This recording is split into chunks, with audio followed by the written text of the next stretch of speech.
Hello, one and all, and welcome to another episode of MMA Vision Analysis.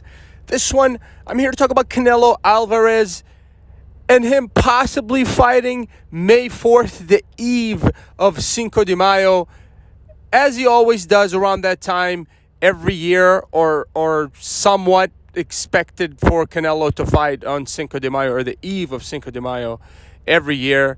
We know that's probably his favorite time to fight.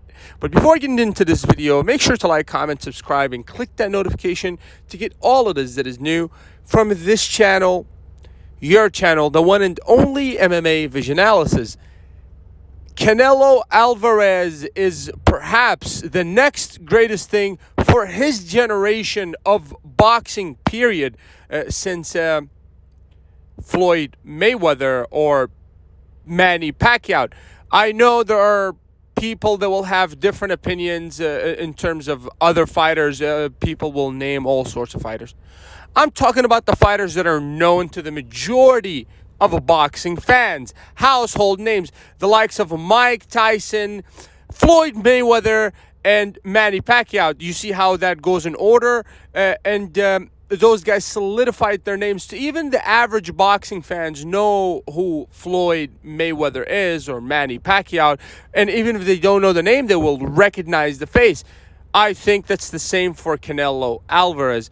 And surprisingly, Canelo's only 33 or 34 years old with only 2 losses on his record. One draw, obviously, with Golovkin, the loss coming to Floyd very early in his career.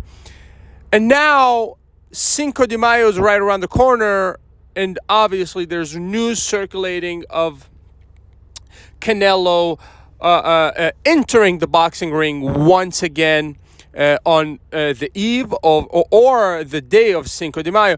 Now, who is Canelo's opponent, and who is the obvious choice for Canelo to enter the boxing ring in with? That's very difficult to say because Canelo Alvarez has moved up and down so many different weight classes, and he's had so many different opponents to where it's kind of hard to predict Canelo's next move. Maybe people that are close to his camp can somewhat draw a conclusion on what division he's going to fight, who's the fighter he's going to fight.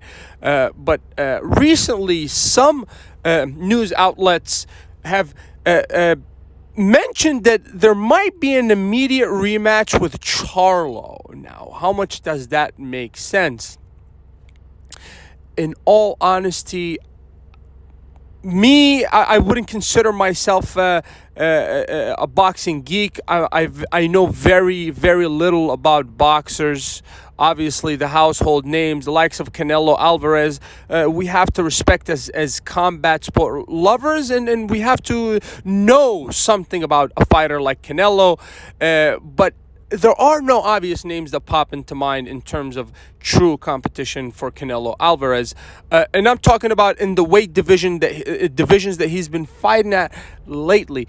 We know in boxing that there are so many secondary things that play or pull the strings in the background that make these fights happen. So you're not going to get to see the fight that you necessarily want, and the best fighters are not necessarily going to fight each other.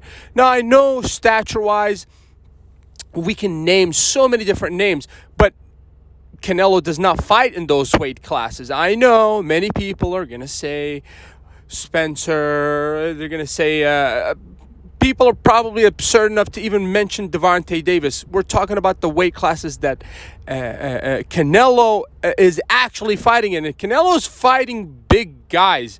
Lately, he's been fighting much, much bigger men. So he's fighting in higher weight classes. I don't know if Canelo can drop down anything below 155, in all honesty. I think 155 at this point is a stretch. So it's very interesting to see who Canelo re-enters the ring with in his potential upcoming fight, eve of Cinco de Mayo. If you made it this far, I appreciate you for sticking around. Please let me know what you think in the comments, and like, subscribe for more.